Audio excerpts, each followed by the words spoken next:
अस्सलाम वालेकुम। Programme night addition में हम आपको खुशामदीद कहते हैं।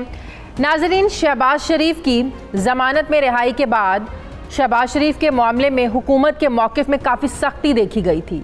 ऐसे लग रहा था कि जैसे तमाम हुकूमती जो मशीनरी है ये अपोजिशन रहनुमा शहबाज शरीफ के ख़िलाफ़ मुतहरिक हो गई है।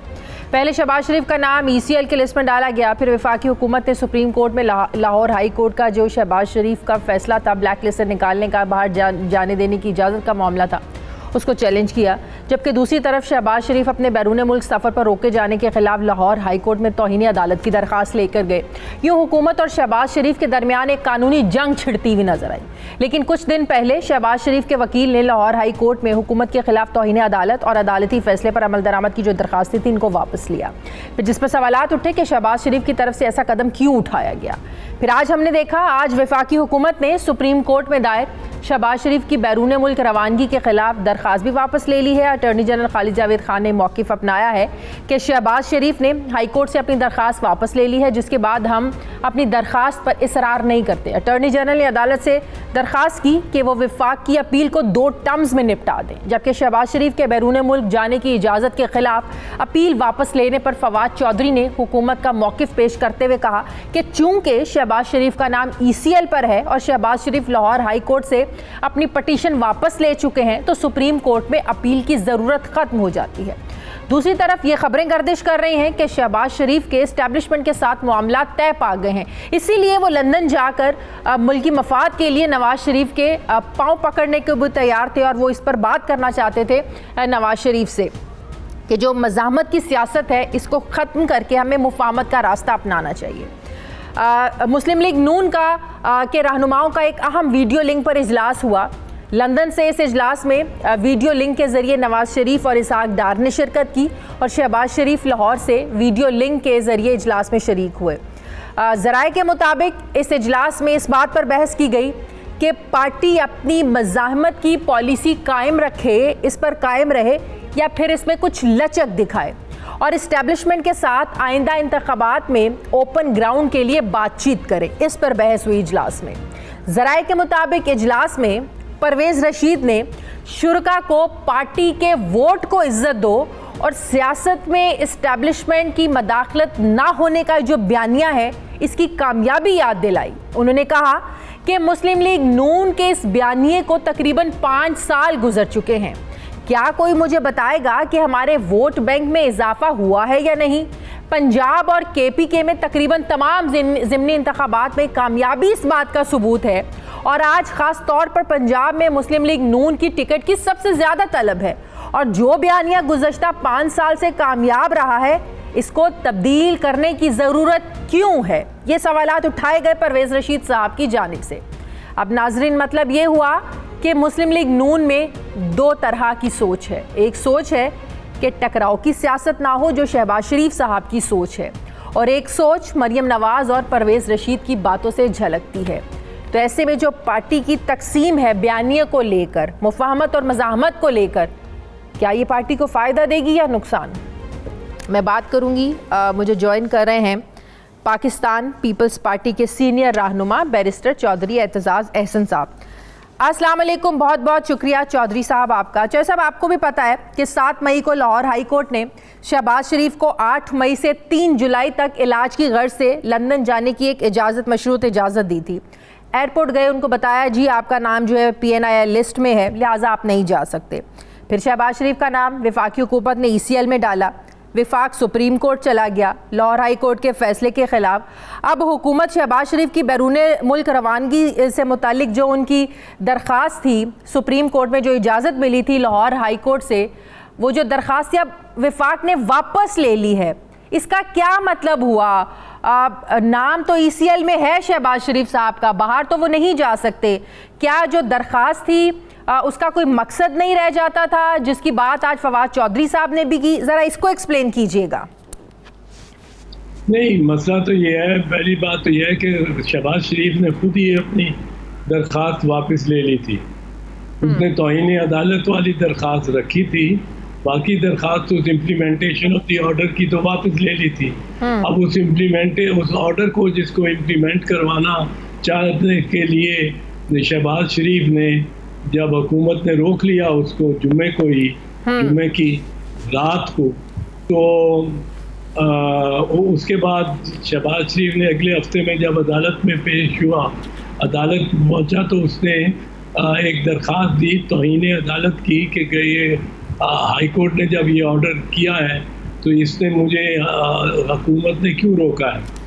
अब वो एक दरख्वास्त देर समात थी, एक दरख्वास्त इसकी शहबाज शरीफ की थी कि उस पर अमल दरामद किया जाए उस ऑर्डर पे, वो उसने वापस ले ली। और जो तौहीन अदालत वाली थी वो उसने रहने दी। अमल दरामद वाली वापस जब ले ली तो अब हुकूमत को तो कोई फिक्र ना रहा। ऊपर से जब सुप्रीम कोर्ट में मामला गया तो सुप्रीम कोर्ट में जो बज़ाहिर मैं समझाऊँ आज की कार्रवाई से, सुप्रीम कोर्ट में एक तो बड़ी सुबकी हुई शहबाज शरीफ की और सारे शरीफ खानदान की कि जजेस ने जिस तरह पूछा कि इस तरह किसी और को ये इतनी रियायत मिली है किसी को, ऐसी कोई मिसाल कि नहीं है, उसी दिन केस लगे, उसी दिन एतराज लगाए रजिस्ट्रार, उसी दिन रजिस्ट्रार और एतराज रिमूव हो, उसी दिन फैसला हो जाए। और फैसला भी मतलब है बड़ा रियायती फैसला, कोई जमानत जामिन नहीं। तो ये मैं आपको बताऊं, मैं बार काउंसिल का मेंबर था, साबिक वजीर कानून था मुल्क का। एक मेरी हैसियत थी अदालत में, मेरे दोस्त और साथी और मेरे से जूनियर जज थे हाई कोर्टों के और सुप्रीम कोर्ट के।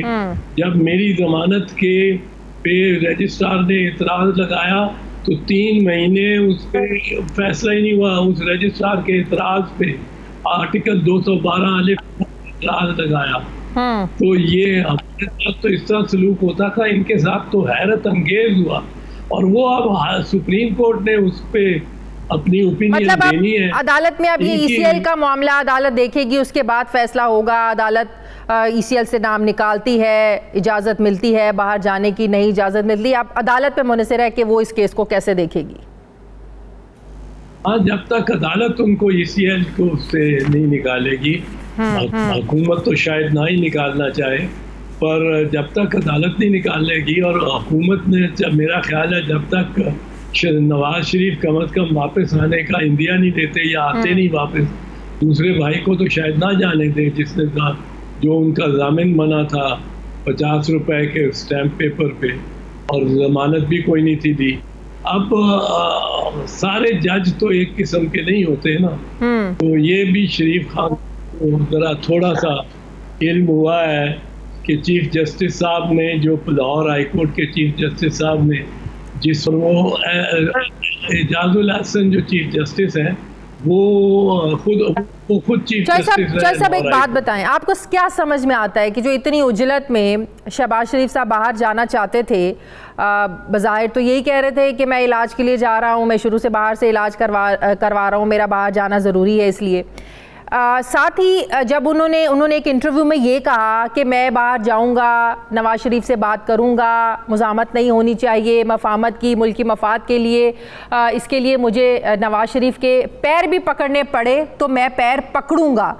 आपको क्या लगता है कि ऐसी कौन सी चीज़ मनवाने की या समझाने की कोशिश करना चाह रहे थे शहबाज शरीफ साहब के नौबत यहाँ तक आ गई कि वो पैर भी पकड़ने के लिए तैयार थे नवाज शरीफ साहब के?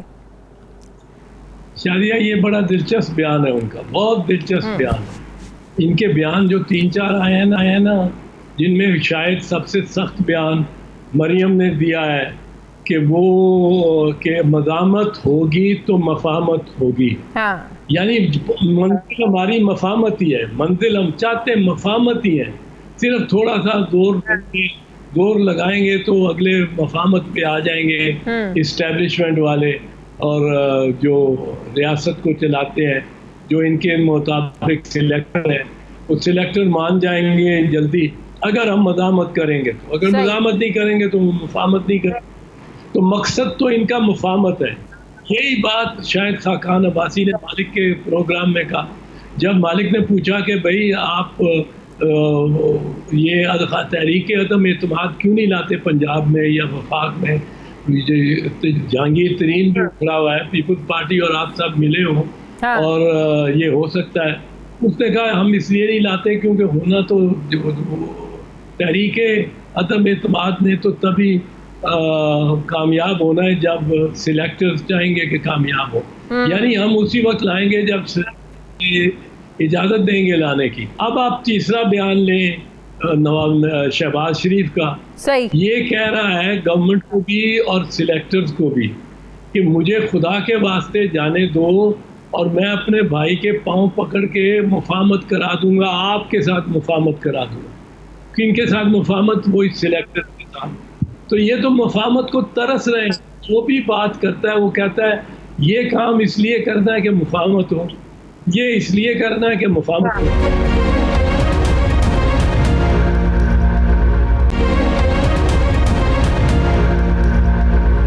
साहब, आप इस बात से इत्तेफाक करते हैं जो बात शाहिद खाकान अब्बासी ने भी की कि अगर तहरीक अदम एतमाद जिनकी मर्जी से कामयाब होनी है, जब तक वो नहीं राजी होंगे तो ये कामयाब नहीं हो सकती। वो सेलेक्टर्स की तरफ इशारा कर रहे थे। आप लोग इस बात से इत्तेफाक करते हैं क्योंकि आप लोग तो ऑलरेडी कह चुके हैं कि विफाक में भी तहरीक अदम एतमाद लेके आए, आप लोग पंजाब में भी तहरीक अदम एतमाद लेके आए, जबकि मुस्लिम लीग नून और बाकी PDM की जमातें इस बात पर अड़ी रही नहीं जी नंबर्स पूरे हैं सामने लेके आए, आप इस्तीफे दें। आप इस बात से एग्री करते हैं कि जब तक वाकई सेलेक्टर्स की मर्जी नहीं होगी, बकौल शाहिद खाकान अब्बासी के, तहरीक अदम एतमाद कामयाब नहीं हो सकती? मैं तो हरगिज़ इस बात को नहीं मानता। अगर हम अपने ही पर काट के बैठ जाएं तो हमारी मर्जी है, वरना ये कहना कि ये तो मेरा ख्याल है इंतहाई नदामत की बात है ये कहना कि जब तक सिलेक्टर नहीं मानते हम मूव नहीं करेंगे नो कॉन्फिडेंस मोशन। तो फिर तो आप भी सिलेक्टेड हो गए, आपने भी सिलेक्ट होने के लिए कोई तरजीह दी है। आपके पास MNAs है, ना नून लीग के MNAs नवाज शरीफ को छोड़ने को तैयार है मेरी निगाह में, ना चेयरमैन बिलावल भुट्टो के MNA और पार्टी के लोग उसको छोड़ने को तैयार हैं। मैं आपको खुद ये बता सकता हूँ कोई छोड़ने को तैयार नहीं है। और इमरान खान से ज़रा कुछ उखड़े हुए हैं चंद ये जहांगीर तरीन ग्रुप, कुछ लोग, इनमें से भी मेरा ख्याल है ज़्यादातर अगर कोई वोट पड़ना हुआ तो उधर ही पड़ेगा। पर मैं समझता हूँ कि अगर ये ऑपोजिशन वोट डालने पे आए, खड़ी होकर सीधा अगर मांगे पंजाब में पहले नो कॉन्फिडेंस मोशन करे तो आप तहरीक अदम एतमाद लाना चाहते हैं, नून लीग इस्तीफों की बात करती हैं। आपको नहीं लगता कि ये हुकूमत को 5 साल पूरे करने चाहिए? एक जमहूरियत का जो सिस्टम है इसको ऐसे ही चलते रहना चाहिए। प्राइम मिनिस्टर साहब तो वो लोग तो इतने पुरुमीद हैं कि अगली हुकूमत भी उन्हीं की आनी है, जिस तरीके से उनकी पॉलिसीज़ हैं और जिस तरीके से जो मैशियत है उस तरीके से उसको लेकर वो लोग चल रहे हैं। तो आपको नहीं लगता कि ये जमहूरियत का सिस्टम ऐसे ही चलते रहना चाहिए? जो पार्टी आई है वो अपनी मुद्दत पूरी करे। नहीं, मैं तो कहता हूँ बेशक करे। पाकिस्तान पीपल्स पार्टी भी इतना कोई एतराज नहीं करती, पर ये है कि ये अपने पैरों पे कुल्हाड़ियां मार मार के खुद गिरना चाहे तो उसको तो नहीं रोक सकता कोई। हुकूमत की नाकामियों से की वजह से गिर रही है, कोई उसको गिरा नहीं रहा।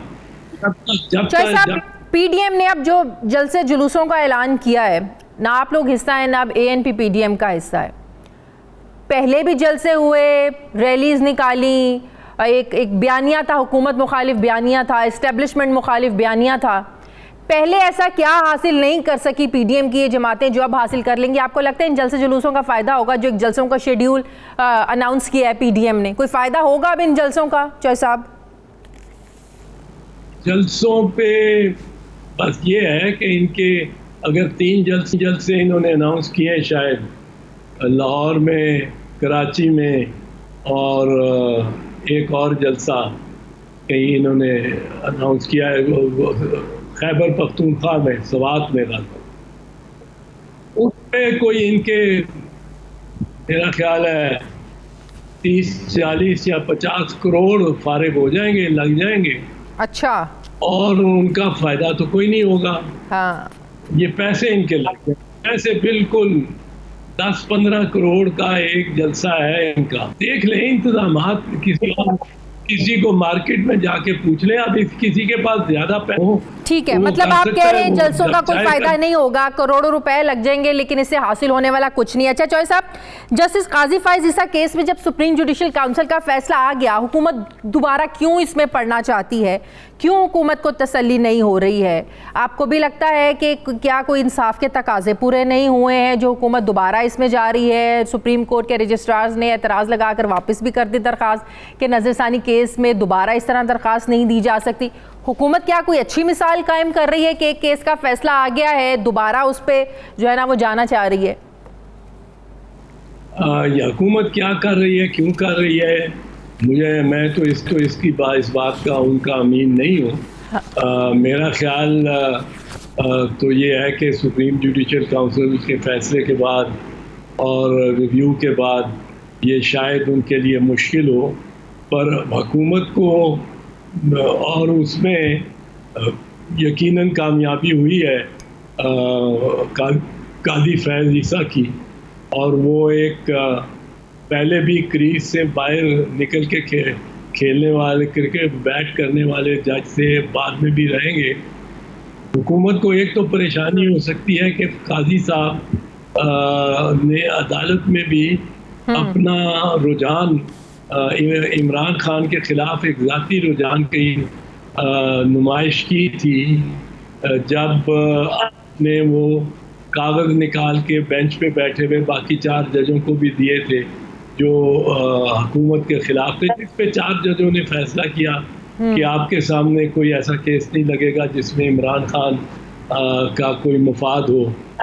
वो उन्होंने जब अपनी बैग से निकाल के कागज़ दिए तो वो तो एक प्रोसिक्यूटर का काम है ना, वो जज का काम तो नहीं है। हाँ। फिर दूसरी बात जिस पे खालपन घबराती है उनसे, वो है कि आप मुसन्निफ हैं हुदैबिया पेपर मिल के फैसले के, और वो एक बड़ा फैसला जिस पे बहुत रिलीफ मिली। हुदैबिया आप समझते हैं शरीफ खान हुकूमत तो आज भी कह रही है ये एक ओपन एंड शट केस है, जबकि आपको पता है ये सुप्रीम कोर्ट इसको बंद कर चुकी है। अगर ये ओपन एंड शट केस था तो फिर बंद क्यों हुआ? अब दोबारा आपको लगता है कि ये इसका खुलना क्या वाकई कोई नए सबूतों की बुनियाद पर, नई चीज़ों की बुनियाद पर जो है ना वो हुकूमत अगर खोलेगी तो ये बड़ा नुकसान है इसका मुस्लिम लीग नून को, शरीफ बरादरान को? हुदैबिया का केस मैं तो समझता हूँ भाई ज़ाती तौर पे कि ओपन एंड शट केस था, और फौजदारी मुकदमे में ज़ायदुल मियाद नहीं हो सकता फौजदारी मुकदमा। इस तरह तो आदमी एक जनाबिल जबर करे और 10-12 साल भागा रहे तो वो बाद में कहे कि जी मेरे पे आप केस ही नहीं चला सकते। ये खुद शरीफ ब्रदर्स, ये इन पे इल्ज़ामात थे और कन्विक्शन भी थी, और ये 10 साल के लिए मुआहदा करके सऊदी अरब चले गए थे। सऊदियों के साथ को भी बीच में डाल के, वो हुरैरी लबनानी को भी बीच में डाल के, मुशर्रफ भी बीच में ज़ाहिर है पड़ा होगा, और बरतानवी भी थे और क्लिंटन भी थे। तो इस तरह कोई निकल जाए और बाद में कहे जी अब ज़ायदुल मियाद हो गया केस, फौजदारी मुकदमा ज़ायदुल मियाद नहीं होता। पर अब वो भी एक फाइनल फैसला है। एक सुप्रीम कोर्ट का मामला ये है कि सुप्रीम कोर्ट इसलिए फाइनल हतमी उसकी जजमेंट होती है, इसलिए नहीं कि वो ज़रूरी दुरुस्त हो।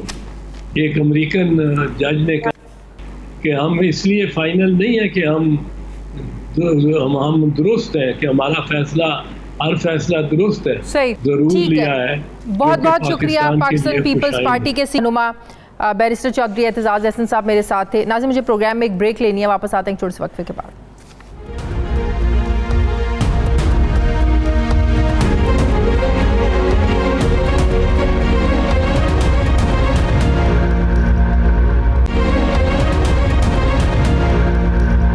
ब्रेक के बाद एक बार फिर से आपको खुशामदीद कहते हैं। नाजरीन, तहरीक इंसाफ ने हमेशा मेरिट की बात की है, इंसाफ की बात की है, लेकिन जब बात आती है अपनी पार्टी के अंदर मेरिट की और इंसाफ की, तो तहरीक इंसाफ पर उनकी अपनी ही पार्टी के लोग ये इल्ज़ाम लगाते हैं कि तहरीक इंसाफ ने अपने पुराने वर्कर्स और नज़रियाती कारकुनान को हमेशा नज़रअंदाज किया है।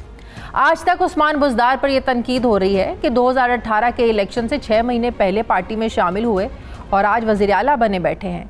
तो कहाँ गया पार्टी का मेरिट, कहाँ गया इंसाफ? अब जब आज़ाद कश्मीर के इलेक्शंस में टिकट्स बांटने का मामला आया है सामने, तो इस पर भी सवालात उठ रहे हैं, जिसमें ये सवालात उठाए जा रहे हैं कि पीटीआई के में जो टिकटों की तकसीम हो रही है ये मेरिट पर नहीं हो रही बल्कि पैसे लेकर हो रही है।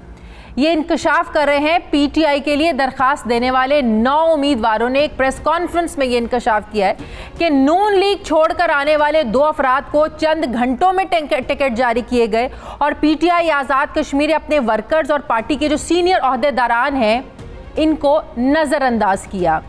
सीनियर नायब सदर राहिला खान ये कहती है कि पूंछ में 5 महीने पहले एक सरमायादार नून लीग से पीटीआई में शामिल हुआ, इसे टिकट क्यों मिला? वो कहती हैं कि हम साल से पीटीआई में के लिए काम कर रहे हैं, जद्दोजहद करते रहे हैं, इसका क्या नतीजा है? यहाँ मेरिट की पामाली हो रही है। इमरान खान इससे बेखबर है।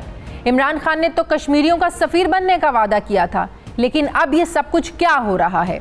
अब नाजरीन, ये कोई पहली बार पीटीआई पर इल्ज़ाम नहीं लगा। इससे पहले आपको भी याद होगा सेनेट इंतखाबात में टिकटों की तकसीम के हवाले से पीटीआई सिंध में बहुत इख्तलाफात सामने आए थे। लियाकत जतोई ने सैफुल्ला अबड़ो पर 35 करोड़ में सेनेट टिकट खरीदने का इल्ज़ाम लगाया था। तब भी वज़ीर आज़म को पार्टी के लोग बता रहे थे कि पार्टी को हाईजैक किया जा रहा है, और आज भी ये कहा जा रहा है कि पीटीआई पर सरमायादारों का कब्ज़ा हो रहा है। इसलिए प्राइम मिनिस्टर साहब से कहा जा रहा है कि वो इस पर नोटिस लें। मैं बात करूंगी, मुझे इस पर ज्वाइन कर रहे हैं तहरीक इंसाफ के रहनुमा हैं, मुआविन खुसूसी हैं वज़ीर आज़म के नौजवानान के, उस्मान डार साहब हैं। इसके अलावा राजा वकास नसीम साहब हैं, जिनको ये एतराज़ है कि पीटीआई में मेरिट नहीं है। टिकटों की तकसीम के हवाले से नाइंसाफ़ हो रहा है, ना मेरिट हो रहा है। नून लीग के जो छोड़े हुए लोग हैं, जिन्होंने नून लीग छोड़ी है, उनको टिकट दे रहे हैं। आप दोनों मेहमानों को अस्सलाम वालेकुम और बहुत बहुत शुक्रिया। वकास नसीम साहब, सबसे पहले मैं आपकी तरफ आना चाहूँगी, क्योंकि आप लोगों को ज़ाहिर है एतराज़ात भी हैं, तहफ़्फ़ुज़ात भी हैं, शिकायत भी हैं।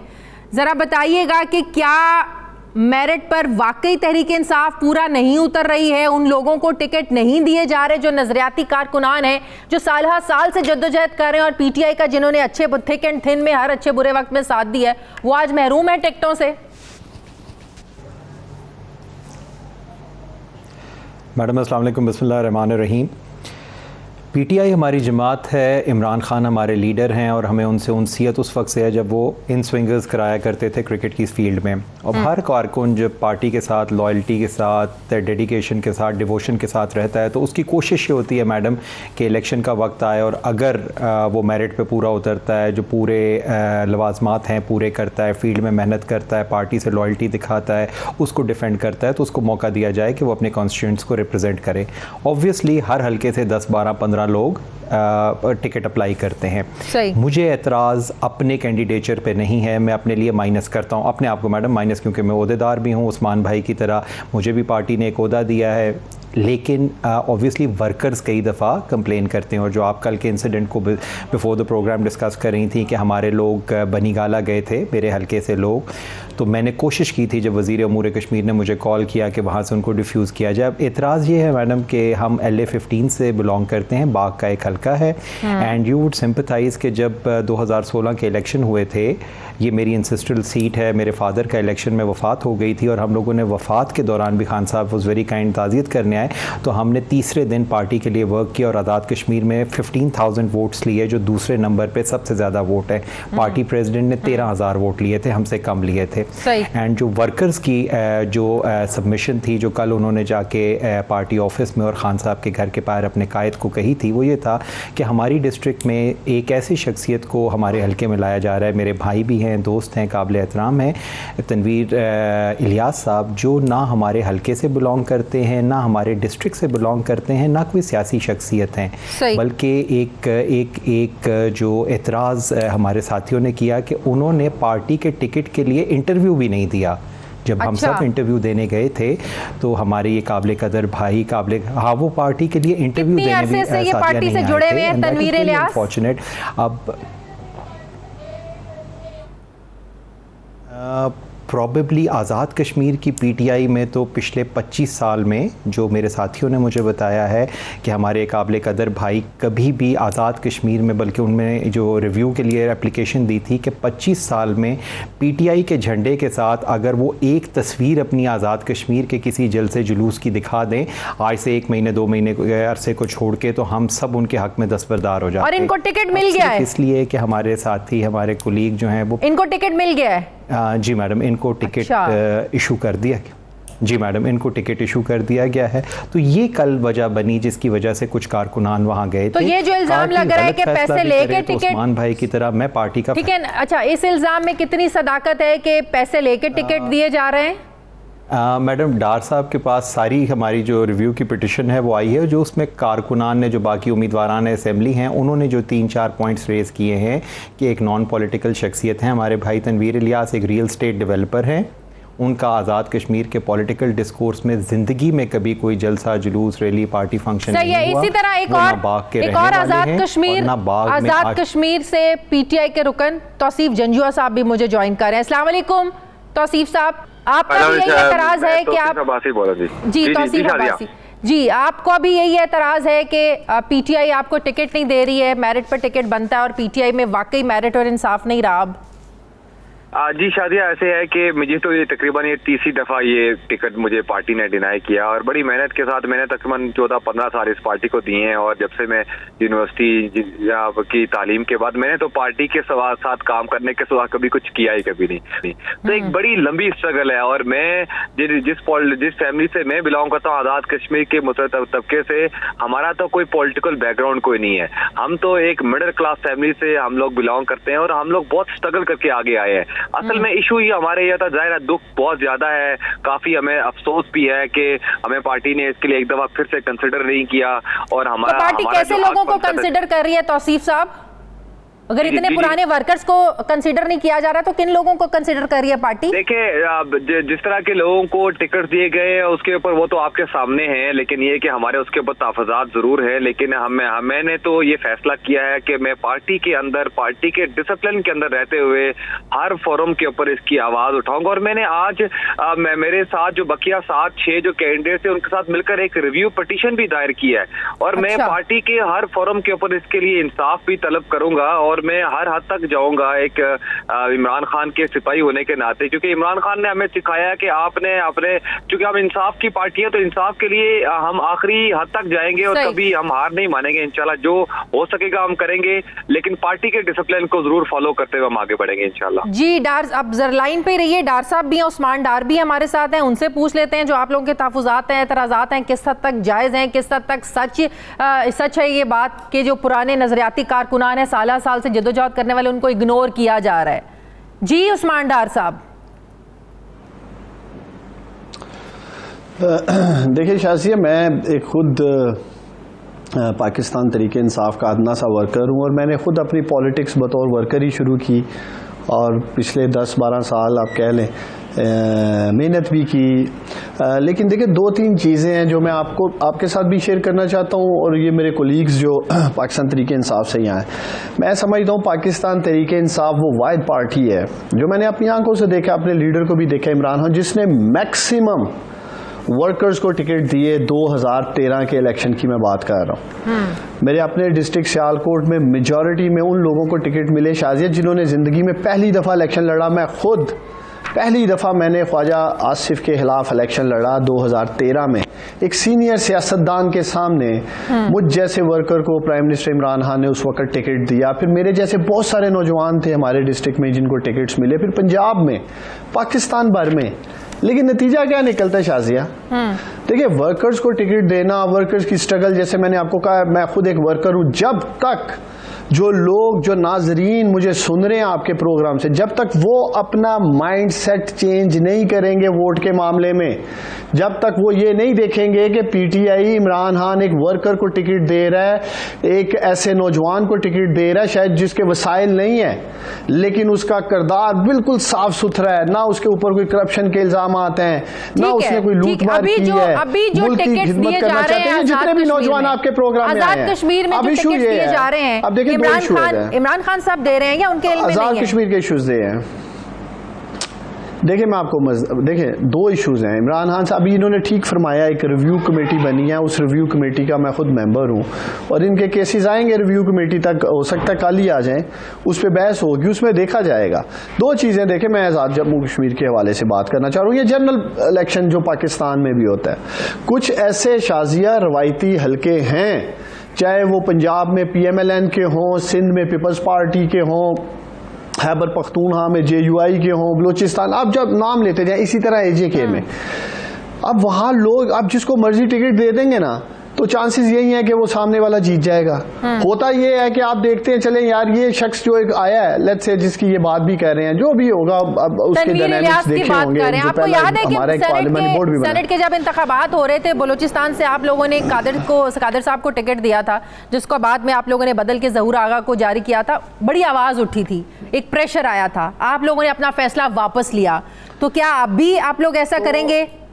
इसीलिए देखिए इसीलिए मैं आपको कह रहा हूं कि पार्लिमानी बोर्ड जब टिकट्स के फैसले कर रहा होता है, वो हर चीज़ को मद्देनजर रखता है। देखिए कोई भी पार्टी हो, चाहे PTI है, PMLN है, पीपल्स पार्टी है, उसका पार्लिमानी बोर्ड आखिरी हद तक कोशिश यही करता है कि ऐसे शख्स को टिकट दिया जाए जो इलेक्शन जीत सकता है। लेकिन एंड ऑफ द डे हम एक पॉलिटिकल पार्टी है ना, हम NGO तो नहीं है। सामने आ रहे हैं ना, इससे तो ये पता चलता है जो टिकट देने वाले उनका होमवर्क नहीं था, उनको पता नहीं था कि किसकी पार्टी के लिए जिद्दोजहद है, कौन कितनी अरसे से पार्टी में, किसने पार्टी का झंडा कितने अरसे से उठाया हुआ है, किसने 4 दिन पहले उठाया है।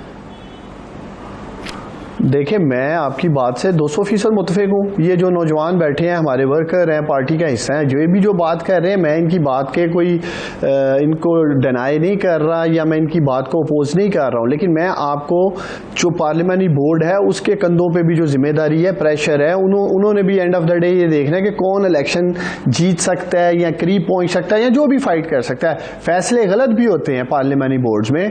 पार्लियामानी बोर्ड जैसे आप फरमा रही हैं कि ग्राउंड बाज़ दफ़ा ज़मीनी हकायक उन तक नहीं उस तरह से होते, फैसला हो जाता है, बाद में टिकटें रिवर्स भी हो जाती हैं, रिव्यू में भी चली जाती हैं, रिव्यू में से वापस आ जाती हैं। हाँ। मैं इन्हें यकीन दिलाता हूं कि जो भी इनके मामलात हैं, मेरे जो अभी तक सुनने में आया, कुछ टिकट्स जो हैं आज़ाद जम्मू कश्मीर के, जो प्राइम मिनिस्टर इमरान खान ने एक रिव्यू बोर्ड बनाया था, इसी दिन के लिए बनाया था कि मेरे जो भाई जो आपके चैनल पे बैठे हैं, इनके जो तहफ़्फ़ुज़ात हैं वो हम लोग सुन सकें। लेकिन फिर मैं यही कहूँगा, देखें पार्टियों में फैसले ऐसे हो भी जाते हैं, ये कोई पहली दफा नहीं होने लगा कि जम्मू कश्मीर इलेक्शन में कि ये 1-2 टिकट ऐसे दिए जा रहे हैं, जब भी जनरल इलेक्शन आते हैं किसी भी पार्टी के साथ। ये कोई इसको आप ये तो नहीं कह सकते। तो खैर उस ये नहीं, देखें ये तो मेरे भाई कह रहे हैं इंटरव्यू नहीं हुआ, मैं तो खैर उस पार्लिमानी बोर्ड का हिस्सा नहीं हूँ जिसमें इंटरव्यू होने थे फर्स्ट स्टेप के ऊपर।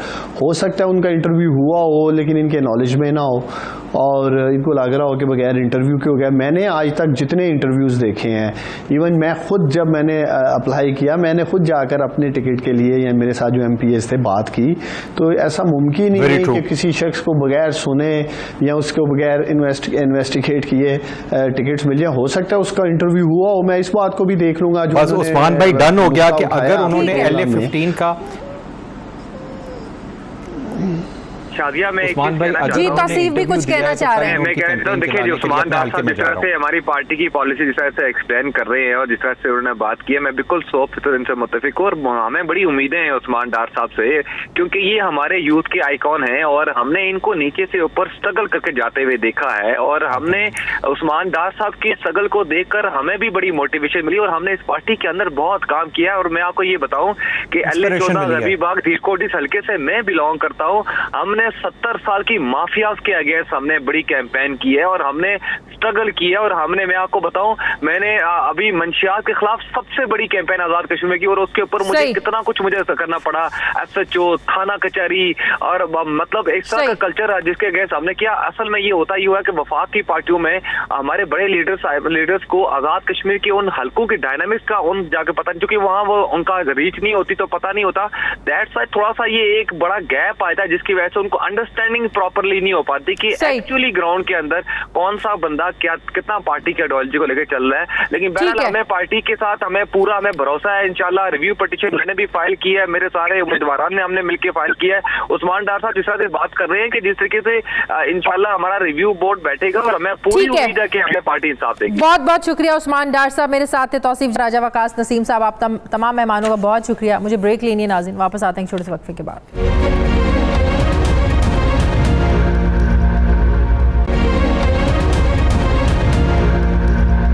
ब्रेक के बाद एक बार फिर से आपको खुशामदीद कहते हैं। नाज़रीन, हुकूमत मुल्क की मुआशी सूरत हाल पर नहायत पुरएतमाद नज़र आती है। हुकूमत मुसलसल दावा कर रही है कि मुआशी ग्रोथ में इजाफा हो चुका है, एक्सपोर्ट्स बढ़ रहे हैं, करंट अकाउंट सरप्लस हो चुका है, रिकॉर्ड बम्पर क्रॉप हुई है, स्टॉक एक्सचेंज में रिकॉर्ड बिजनेस हो रहा है। लेकिन दूसरी तरफ अगर बात करें महंगाई की, तो हुकूमत के अपने इदारा शुमारियात की रिपोर्ट के मुताबिक मुल्क में महंगाई में इजाफा हुआ है। इदारा शुमारियात की माहाना रिपोर्ट के मुताबिक मई 2021 में महंगाई की शरह 10.87% रही है, और अगर गुज़श्ता साल मई 2020 की बात करें तो उस दौरान में महंगाई की शरह 8.2% देखी गई थी। इदारा शुमारियात की हालिया रिपोर्ट के मुताबिक बुनियादी जो अशियाए ज़रूरियात हैं इनकी कीमतों में बहुत ज़्यादा इजाफा हुआ है। तो एक आम आदमी सवाल पूछ रहा है कि जो नंबर्स ग्रोथ के हुकूमत बता रही है, आम आदमी की ज़िंदगी में से कोई फ़र्क नहीं पड़ा है। मैं बात करूँगी, मुझे ज्वाइन कर रहे हैं माहिर मौशियात डॉक्टर इशफाक हसन साहब। अस्सलाम वालेकुम, बहुत बहुत शुक्रिया डॉक्टर साहब आपका। डॉक्टर साहब, अगर मैं ये पूछ पाऊँ आपसे कि मईशत वाकई टेक ऑफ कर चुकी है तो आपका क्या जवाब होगा? देखिए, मैं बहुत मरतबा ये बातें बता चुका हूँ कि अगर आप सिर्फ नंबरों पे जाए तो 3.9% पे बड़ा कोहराम मचा हुआ है। मैं तो कहता हूँ कि भाई ये 5% है, ये 3.9% ये 8 से 9 महीने के इंफॉर्मेशन के बेसिस पे है। हाँ। वो माली साहब तो अभी भी ख़त्म नहीं हुआ है, ये जून का महीना भी 30 दिन इसमें और भी हैं। तो जब ये नंबर आ जाएंगे जून तक में, तो मार्क माय वर्ड, ये ग्रोथ रेट आपके 0.8 से लेकर 5% के करीब होगा। तो सर, ये तो फिर वाकई कामयाबी हुई ना कोविड के इस दौर में, जब मनफी ग्रोथ की बातें हो रही थी कि कहा जा रहा था कि हुकूमत की जो हमारी जो मौशी ग्रोथ है वो नहीं आगे बढ़ सकती है। आलमी इदारे भी यही कह रहे थे, IMF भी ये बात कर रहा था, इंडिया की आप ग्रोथ देख लें वो नेगेटिव में जा रही है। तो ऐसे में अगर आप लोग ये बात कर रहे हैं कि ये 5 तक जा सकती है, तो ये तो कामयाबी हुई सर इस हुकूमत की पॉलिसीज की। देखें, बात ये है कि आपने 5 देखा, मैंने 5 कहा, आप बहुत खुश हुए हैं। मेरा सिर्फ ये हुकूमत वक्त से ये बातें होंगी और मैं कहूँगा और बार बार कह रहा हूँ, please don't read too much into this number. ये एक नंबर है, इसके पीछे इकोनॉमिक्स नहीं है। ये स्टैटिस्टिक्स है, इसके पीछे इकोनॉमिक्स नहीं है। जहां तक नंबर है ये वाकई 5% होगा। तो ये देखिए, इसमें बहुत मैसिव किस्म का बेस इफेक्ट है। अब मैं समझा के थक गया हूँ, बेस इफेक्ट लोगों को नहीं समझ में आता। मिसाल के तौर पे मैडम, अभी अगला जो आएगा ना 6 दिनों में आ जाएगा लार्ज स्केल मैन्युफैक्चरिंग का नंबर अप्रैल के महीने का, क्योंकि जुलाई मार्च तक का नंबर गया है लार्ज स्केल मैन्युफैक्चरिंग का, जिसकी वजह से ये ग्रोथ रेट को 9% से ऊपर नजर आता है। ये जो लार्ज स्केल मैन्युफैक्चरिंग अप्रैल के महीने में आएगा तो इसका जो ग्रोथ रेट है ये तकरीबन 85% होगा। अच्छा। 85% से भी ज्यादा होगा। तो अब आप क्या कहेंगे इसको? नंबर कितना खूबसूरत लग रहा है और बहुत ज्यादा लग रहा है। तो मैं कहूँगा don't read too much into this number, इसलिए कि पिछले अप्रैल के महीने में, पिछले साल अप्रैल में हमारी इंडस्ट्रीज बंद थी क्योंकि लॉकडाउन शुरू हो गया था पैंडेमिक के बाद। और ये जो अप्रैल का महीना है ये एक नॉर्मल महीना है माशाल्लाह। तो एक नॉर्मल महीने के आउटपुट को हम एक कंपेयर कर रहे हैं उस महीने के आउटपुट के जब इंडस्ट्रीज बंद थी। तो वो तो बहुत ही तो सर, एक नंबर्स को क्या फिर हम इससे जोड़ सकते हैं कि अगर वाकई हमारी ग्रोथ के नंबर्स इतने अच्छे हैं, हम वाकई लोगों को रिलीफ, जो हुकूमत कह रही है कि लोगों को रिलीफ मिल रहा है, आम आदमी तक असरात इसके पहुंच रहे हैं, मईशत को हम ऊपर लेकर जा रहे हैं, महंगाई के नंबर्स क्यों नहीं कम हो रहे हैं? महंगाई तो अभी भी डबल डिजिट्स में है, 10.87% ही मैं मई के महीने की शरह बता रही हूँ आपको, महंगाई तो अभी भी डबल डिजिट्स में है। देखिए, बात ये है ना कि ये जो फिर मैं आपसे कह रहा हूँ आपके नाज़रीन से, don't read too much into this number जो मैंने भी आपको बताया। ये एक नंबर है, इसके पीछे इकोनॉमिक्स नहीं है। ये मेरे अल्फाज को गौर करें, ये एक स्टैटिस्टिक्स है, इसके पीछे इकोनॉमिक्स नहीं है। ये सिलसिला एक चला है, हम एक कुएं के गिर गए थे पैंडेमिक की वजह से, अब कुएं से हम बाहर की तरफ आ रहे हैं। तो एक रिकवरी का प्रोसेस है, इसमें वक्त लगेगा। अगला माली साल भी हमें देखना होगा कि ये रिकवरी किस तरीके से जा रही है। जहाँ तक महंगाई का ताल्लुक है, महंगाई 3 वजह से होती है। एक है ये आलू, प्याज, टमाटर, दूध, घी, अंडा, मुर्गी, आटा, चावल, ये है जिसकी वजह से महंगाई होती है। सही। इसके अगर सप्लाई सिचुएशन आपकी बेहतर रहेगी तो ये इसकी प्राइस काबू में रहेगी। दूसरी चीज है कि रेट ऑफ द स्टेट आपका बहाल रहेगा तो ये न चीनी माफिया अपना काम दिखा सकेगा, न गंदम माफिया अपना काम दिखा सकेगा। तो गवर्नमेंट को रेट ऑफ द स्टेट बहाल करनी है। दूसरी चीज ये है कि गवर्नमेंट खुद कीमतें बढ़ाती है, बिजली की कीमत बढ़ा दी, गैस की कीमत बढ़ा दी, जिस तरह से ये सारे पास आउट हो जाते हैं कंज्यूमर को और वो महंगाई बढ़ती है। और तीसरी वजह यह है कि अगर इंटरनेशनल मार्केट में, आलमी मंडी में तेल की कीमत बढ़ जाए तो हम क्या कर सकते हैं। ठीक है, बहुत बहुत शुक्रिया माहिर मौशियात डॉक्टर इशफाक हसन साहब मेरे साथ थे। नाज़रीन, हमारे प्रोग्राम का वक्त ख़त्म हो गया। फीडबैक ज़रूर दीजिएगा, अपना ख्याल रखिएगा। मुझे इजाज़त दीजिए, अल्लाह हाफ़िज़।